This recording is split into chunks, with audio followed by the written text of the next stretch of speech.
Welcome to hit TV. ప్రస్తుతం జరుగుతున్నటువంటి current issues పైన మాట్లాడడానికి మనతో పాటు సోషల్ యాక్టివిస్ట్ కృష్ణకుమారి గారు ఉన్నారు. మరిన్ని వివరాలు ఆవిడ మాటల్లోనే అడిగి తెలుసుకుందాం. తమిళనాడు అసెంబ్లీలో విజయ్ దళపతికి దాదాపుగా 144 అంటే మద్దతు ఇవ్వడం జరిగింది మ్యామ్. అంటే ప్రభుత్వం ఎలా ముందుకెళ్తుంది అంటే ఇది వరకు చూసుకుంటే మద్దతు ఇస్తేనే ముందుకు వెళ్లే సందర్భం నుంచి ఇప్పుడు ఇంతమంది మద్దతు ఇవ్వడం జరిగింది. దీన్ని ఎలా చూడొచ్చు?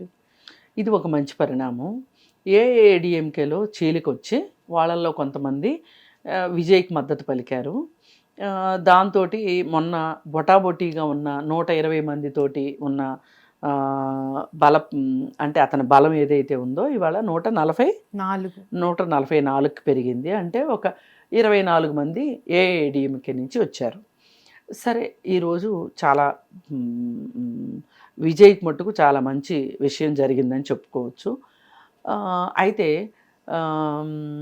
కంట్లో నలుసులాగా ఇంకొక విషయం ఒకటి వచ్చింది. అదేంటంటే అతను తన ఓఎస్డీగా తన జ్యోతిష్కుడిని నియమించుకుంటే ఈ విషయంలో చాలామంది వ్యతిరేకత చూపిస్తే అతను దాన్ని రద్దు చేసుకుంటున్నట్లుగా కూడా ఉత్తర్వులు ఇవ్వాల్సిన పరిస్థితి వచ్చింది. అంటే నేను చేసింది తప్పు అయినా సరే ఒప్పే అని బుకాయించకుండా తన పక్కనున్న తనకి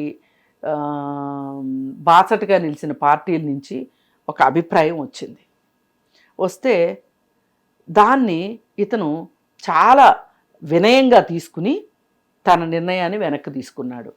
దీన్ని బట్టి మనకేమర్థం అవుతుంది అంటే విజయ్ ఎవరైనా ఏదైనా ఒక సలహా చెప్తే దాని గురించి ఆలోచించి ఒక మంచి నిర్ణయం తీసుకుంటాడు అనేది ఇప్పుడు మనకు అర్థమైంది దీన్ని బట్టి. అందుకని ఇతను ఎంతైనా సరే నాకు తెలియంది రెండో వాళ్ళు చెప్తే నేర్చుకోవాలి. ఇప్పుడు ఎవ్వరూ కూడా పుట్టుకతోనే మహానుభావులుగానో జ్ఞానవంతులుగానో పుట్టరు, నేర్చుకుంటూ ఉంటారు. కానీ కొంతమంది ఎలా ఉంటారంటే నేను తెలుసుకోవాల్సింది ఏది లేదు, నేను నేర్చుకోవాల్సింది ఏదీ లేదు, నాకు పుట్టుకతో అన్నీ వచ్చేసినాయి, నేనేం చేస్తే అది కరెక్టు, నేను ఏది మాట్లాడితే అది కరెక్టు, నేనేం చేస్తే అది కరెక్టు అనే మనుషులు కొంతమంది ఉంటారు. అలాంటి వాళ్ళకి ఎప్పటికైనా ఎదురు దెబ్బలు తప్పవు. కానీ విజయ్ ఇవాళ ఓఎస్డీగా నియమించుకున్న అతన్ని తీసేశాడు. అంటే అక్కడ ఎందుకు అంత వ్యతిరేకత? అతను జ్యోతిష్యుడు కాబట్టి. ఇప్పుడు తమిళనాడులో జ్యోతిష్యాలు కూడా ఎక్కువ మంది నమ్ముతారు, నమ్మేవాళ్ళు ఉంటారు. అక్కడేమి మూఢనమ్మకాలు మూఢ విశ్వాసాలు లేవని కాదు, ఉంటాయి. కానీ ఈ విజయ్ పార్టీలో వాళ్ళు కానీ లేదు ద్రవిడ పార్టీలు కానీ అక్కడ ఉన్న కమ్యూనిస్ట్ పార్టీలు కానీ వీసీకే పార్టీ కానీ వాళ్ళు ఏం ప్రశ్నించారంటే అసలు మనకి ఇలాంటి మూఢనమ్మకాలు లేవు కదా, అసలు మనం ఏంటంటే ఎలా ఒక జ్యోతిష్యుని ఓఎస్డీగా ఎందుకు పెట్టుకుంటాం? ఎవరిని ఓఎస్డీగా పెట్టుకుంటారు? పోలీస్ డిపార్ట్మెంట్లో వాళ్ళని ఓఎస్డీలుగా తీసుకుంటారు, లేదు ఐఏఎస్ ఆఫీసర్ని ఓఎస్డీలుగా తీసుకుంటారు. అంతేగాని అంటే బాగా పాలన పైన పట్టున్న వాళ్ళని సలహాలు ఇవ్వగలిగిన వాళ్ళని ఓఎస్డీగా పెట్టుకుంటారు. అంతేగాని ఎవరిని పడితే వాళ్ళని పెట్టుకోరు. లేదు బాగా నమ్మకస్తులను కూడా పెట్టుకుంటారు. ఇతను జ్యోతిష్యుడు అయ్యాడు, నువ్వు జ్యోతిష్యాన్ని ఎట్లా నమ్ముతావు? అందులోనూ ఆ టీవీకే పార్టీ మతానికి విరుద్ధంగా అంటే మత రాజకీయాలు చెయ్యను అని మూఢ విశ్వాసాలు ఇట్లాంటివన్నీ ఉండవు. అందుకని ఏంటంటే కానీ అతనిలో గొప్పతనం ఏంటంటే అతను ఒక నిర్ణయం తీసుకున్నాడు. ఆయన అంటే ఆయనకి గురి కాబట్టి ఆయన పెట్టుకుందాం అనుకున్నాడు. వీళ్ళందరూ వ్యతిరేకించారు. అని వీళ్ళందరూ ఇంత చెప్తున్నారు అంటే నేను వినాలి అనే ఒక ఉద్దేశం ఉంది కాబట్టి అతను వెంటనే ఉత్తర్వులు ఇచ్చాడు. అంతా కలిపి 24 గంటల్లో. ఇది గొప్ప విషయం. మళ్ళీ ఇందులో ఇంకొక విషయం ఏంటంటే మ్యామ్, సీఎం అయిన తర్వాత అసెంబ్లీలో ప్రమాణ స్వీకారం చేసిన తర్వాత మాజీ సీఎంని వెళ్ళి కలవడం అంటే తమిళ చరిత్రలో ఇది మొదటిసారంట. తమిళ చరిత్రలో కాదు, ఈ దేశ చరిత్రలోనే మొదటిసారి ఒక సీఎంని వెళ్ళి కలవడము, ఆయన ఆశీర్వాదం తీసుకోవడము, మీ సహాయ సహకారాలు నాకు అవసరము అని చెప్పి అడగటము మొదటిసారి. ఒక ప్రతిపక్షం పార్టీ వెళ్ళి ఆయన పెద్ద వయసు ఆయన కాబట్టి ఆయన కాళ్ళు మొక్కి ఆయన ఆశీర్వాదం తీసుకున్నాడు అంటే నేనేంటి పార్టీ పెట్టిన 2 ఏళ్లలో నేను గెలిచాను, 108 సీట్లు వచ్చినాయి నాకు, నా తండ్రి రాజకీయ నాయకుడు కాదు, నాకేమీ వారసత్వంగా రాలేదు, నేను కింద నుంచి పైకి వచ్చాను అనే ఉద్దేశంతో నాకంటే ఎవరున్నారు, నా పైన ఇంకెవరు లేరు, నేనే మొత్తం పైన అన్నట్లుగా లేకోకుండా స్టాలిన్ దగ్గరికి వెళ్ళి, అంటే మాజీ ముఖ్యమంత్రి, ఆయన సలహా సంప్రదింపులు, ఆయన ఆశీస్సులు కావాలని వెళ్ళడం ఉంది చూసారా. ఒక ప్రతిపక్ష నాయకుడు కదా ఇప్పుడు ఆయన కాకపోవచ్చు, ఆయన పార్టీ ప్రతిపక్ష పార్టీ కదా అసెంబ్లీలో, అయినప్పటికీ వెళ్ళాడు అంటే ఆ హంబుల్నెస్. కానీ ఇంక ఇప్పుడు వాళ్ళు ఏం చేస్తారంటే అనవసరమైన అడ్డంకులు, పొలిటికల్ రైవలరీలో అడ్డంకులు సృష్టించాలని చూస్తారు. ఇప్పుడు ఇంతలా తన కొడుకు మాదిరి వచ్చి తన దగ్గర ఆశీస్సులు తీసుకున్నారు అన్నప్పుడు ఇతనికి వ్యతిరేకంగా పనిచేయాలి అనే స్టాలిన్కి అనిపించదు కదా. అది అతను ఒక రకంగా ఆ వినయము ఉంది, ఆలోచన ఉంది, అందుకే చేయగలిగాడు. అంటే ఇప్పుడు విజయ్ దళపతి సీఎం అయిన తర్వాత కూడా ఒక రాష్ట్రంలో జరిగిన ఎన్నికలు మరొక రాష్ట్రంలో ఉన్న డిప్యూటీ సీఎం మీదుగా టార్గెట్ చేసినట్టుగా చూసి నేర్చుకో అనేదాకా కూడా సోషల్ మీడియాలో విమర్శలు అనేవి బయటపడ్డాయి. అంటే ఎగ్జాంపుల్గా తీసుకుని పవన్ కళ్యాణ్ గారు పార్టీ ఏర్పాటు చేసిన తర్వాత పొత్తుతో గెలిచి డిప్యూటీ సీఎం అయ్యారు. కానీ ఇక్కడ విజయ్ దళపతి సింగిల్ లార్జెస్ట్ పార్టీగా వెళ్ళి సీఎం అయ్యారు. అంటే దీనికి కంపారిజన్ చేయడం జరిగింది అభిమానులు కూడా. దీన్ని ఏ విధంగా చూడొచ్చు? అంటే వాళ్ళు ఎన్నుకున్న విధానాలను బట్టి వాళ్ళ ప్రగతి ఉంటుంది ఎప్పుడైనా సరే. అది రాజకీయం కావచ్చు, వ్యాపారం కావచ్చు, సినిమాలు కావచ్చు, ఏదన్నా కానీ. అంటే పవన్ కళ్యాణ్కి విజయ్కి చాలా తేడా ఉంది. ఎవరి పందా వాళ్ళది ఇక్కడ. అతను ఎంచుకున్న మార్గం కానీ, అతని వ్యూహాలు కానీ, అతని ఎత్తుగడలు కానీ పూర్తిగా డిఫరెన్స్ ఉంది ఇద్దరికి. చాలా వ్యత్యాసం ఉంది వీళ్ళిద్దరికి ఆ విషయంలో. ఇప్పుడు విజయ్ చాలా స్థిమితంగా మాట్లాడే మాటని చాలా ధైర్యంగా, చాలా ఆత్మవిశ్వాసంతో మాట్లాడతాడు విజయ్. ఒక నిలకడ ఉంటుంది. పవన్ కళ్యాణ్ దగ్గర అది ఉంటుంది. పెద్ద పెద్ద మాటలు, ఆవేశంతో ఊగిపోవటం, వెంటనే మళ్ళీ మామూలు అయిపోవటం, మళ్ళీ వెంటనే ఒక ఆవేశానికి లోను కావటం, ఒక స్థిరత్వం కనిపించదు. అందుకే అతను నమ్మల ప్రజలు. ఒక స్థిరం కనిపించదు ఎక్కడ. నేనే ఆంజనేయుని అంత బలవంతుణ్ణి అంటాడు కాసేపు, మళ్ళీ వెంటనే నేనెంత అన్నట్లుగా అతని వ్యవహార శైలి ఉంటుంది. ప్రజలు బాగా గమనిస్తారు. ప్రజలు అనుకుంటారు ప్రజలకేం తెలుసు, గొర్రెల్లాంటి వాళ్ళు అనుకుంటారు. కానీ ప్రజలు బాగానే గమనిస్తారు. పైగా అతను ఒక సనాతన ధర్మం అని అదని ఇదని ఊగిపోయే ప్రసంగాలు చేయటము అవి ఇవి చూసాం. పైగా అతను ఇంకొక పొరపాటు ఏం చేశాడంటే, అతను ఒంటరిగా ముందుకెళ్తే అపజయం వచ్చింది అనే ఉద్దేశం కలిగింది కదా. అప్పుడు ఆ అపజయం రావటానికి కూడా కారణం అతను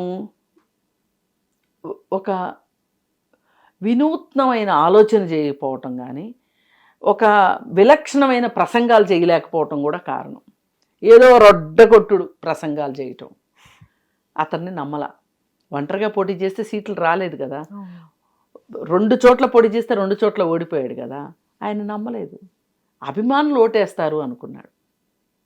సినిమా అభిమానంతో ఓటేయడం వేరు, రాజకీయ అభిమానం ఉండటం వేరు.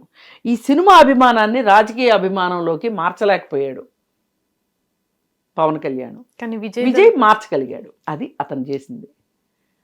పైగా పవన్ కళ్యాణ్ నాకు రోడ్డు మ్యాప్ రాలేదు అన్నాడు ఒకసారి.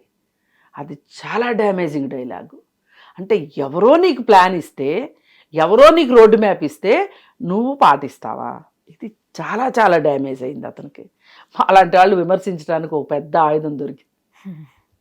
అందులో మళ్ళీ ప్రచారంలో ధర్మం గురించి కాకుండా ప్రచార భాగంలో కూడా కొన్ని కేసుల్ని వాడుకో, సుగాలి ప్రీతి కేసు కావచ్చు, మిగతా కేసుల్ని కూడా వాడుకొని పబ్లిసిటీ చేశారు, ప్రచారంలో పాల్గొన్నారని కూడా ఇప్పుడు బాగా వినబడుతుంది. అవును, ఇప్పుడు అసలు అతనికి గ్రాఫ్ బాగా పడిపోయింది. అతని శాఖ కూడా 9వ స్థానంలో ఉంది, డిప్యూటీ సీఎం అయ్యి ఉండి. ఇప్పుడు సుగాలి ప్రీతి కేసు నేను చేస్తానని చెప్పాడు. దురదృష్టం ఏంటి అంటే మొదటిసారి చంద్రబాబు నాయుడు గారి హయాంలో జరిగిన కేసు జగన్మోహన్ రెడ్డి గారు వాడుకున్నాడు ఆయన రాజకీయ ప్రచారంలో భాగంగా గెలవటానికి. ఆ తర్వాత ఆయన ఏమీ చేయలేదు, దాన్ని పక్కన పడేశాడు కోల్డ్ స్టోరేజ్లో. ఆ తర్వాత ఎలక్షన్స్ టైంలో పవన్ కళ్యాణ్ వాడుకున్నాడు, గెలిచాడు. ఇప్పుడేం తక్కువ సమయం కాదు, సంవత్సరంన్నర అయింది వాళ్ళ అధికారంలోకి వచ్చి. సంవత్సరంన్నరలో మీరు ఏమీ చేయలేకపోయారా ఆ కేసు విషయంలో? అది కూడా అంతే, పోక్సో కేసు. మామూలుగా అయితే పోక్సో కేసులో బెయిల్ రాదు, కానీ ఆ నిందితులు బెయిల్ తెచ్చుకున్నారు. వాళ్ళ తల్లిదండ్రులు కూడా ఎన్నో రోజుల నుంచి అయ్యో మామూలు కాదు. ఎవరైతే ఉన్నారో ఆ కాలేజీ నడుపుతున్న స్కూల్ నడుపుతున్న వాళ్ళు బాగా డబ్బులు ఉన్నవాళ్ళు, వాళ్ళు వ్యవస్థల్ని మేనేజ్ చేసుకున్నారు, బెయిల్ తెచ్చుకున్నారు. ఇప్పుడు మీరు ఇందాక సంజయ్ విషయం అడిగితే కూడా నేను కాన్ఫిడెంట్గా ఒక మామూలు వ్యక్తికి పోక్సో కేసులో బెయిల్ రాకపోవటానికి రాదు, చట్టం ప్రకారం బెయిల్ రాదు అని నేను చెప్పినంత కాన్ఫిడెంట్గా భగీరథ విషయంలో చెప్పలేకపోయాను. చూడండి, రీజన్ అదే, వాళ్ళు తెచ్చుకున్నారు బెయిల్. నిజంగా రాదు పోక్సో కేసులో బెయిల్ ఇవ్వకూడదు. ఛార్జ్ షీట్ వేసే వరకు 60 రోజుల 90 రోజుల ఛార్జ్ షీట్ వేసి ఆ లోపు వెయ్యాలి పోలీసులు ఖచ్చితంగా.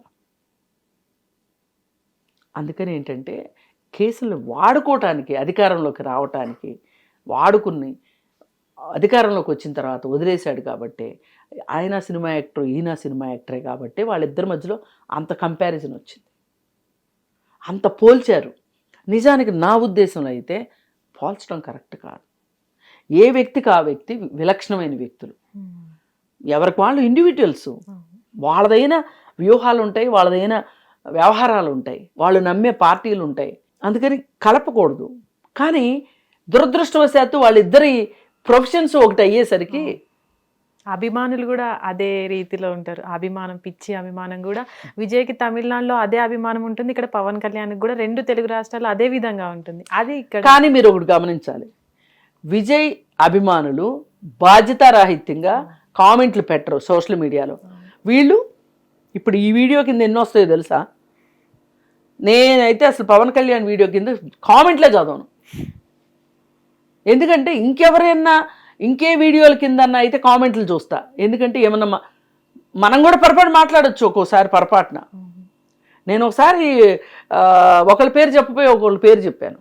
చెప్తే ఓ పెద్ద ఆయన ఎలాగో నా ఫోన్ నెంబర్ కొనుక్కొని నాకు ఫోన్ చేసి, అమ్మ ఆ రోజు మీరు మాట్లాడిన దాంట్లో పొరపాటు అన్నారు. కానీ నాకు అప్పటికే తెలిసింది. నేను వెంటనే ఆయనకి చెప్పేసి, ఆయన జర్నలిస్టు, ఆయన అదే చెప్పబోతున్నారని చెప్పాను. నేనే ముందు చెప్పేశా, అవునండి పొరపాటు, నేను చలపతిరావు గారు అని చెప్పబోయి చింతామణి అని చెప్పాను. చింతామణి గారు ఎప్పుడో నెహ్రూ కాలంలో జర్నలిస్టు, ఈ చలపతిరావు గారు ఇందిరాగాంధీ టైంలో జర్నలిస్టు అని చెప్పే. అంటే మనం కూడా తెలుసుకోవాల్సినవి ఉంటాయి. ఒకసారి ఫ్లోలో పొరపాటు మాట్లాడతాం. కానీ పవన్ కళ్యాణ్ వీడియోల కింద మట్టుకు నేను కామెంట్స్ చదవను, చాలా భయంకరంగా ఉంటాయి, పచ్చి బూతులు ఉంటాయి.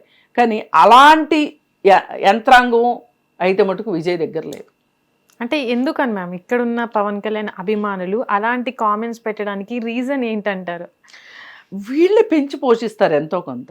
ఇప్పుడు ఒక్క మాట, రేణు దేశాయ్ గారు 2వ పెళ్లి చేసుకోబోతున్నారు, ఎవరితోనో ఎంగేజ్మెంట్ అవ్వబోతుంది అన్నప్పుడు అభిమానులు ఎంత అల్లరి చేశారండి. దానిపైన నేను వీడియో కూడా చేశాను. ఎంత అల్లరి చేశారు, మామూలు అల్లరి చేశారా? ఎలా చేసుకుంటావు, ఇప్పటికీ నువ్వు మా వదిన మొక్కల్లోనూ సెటిల్ అయిపోయి ఉంటాయి, వాళ్ళకి అంతకంటే మంచి ఆలోచనలు రావు.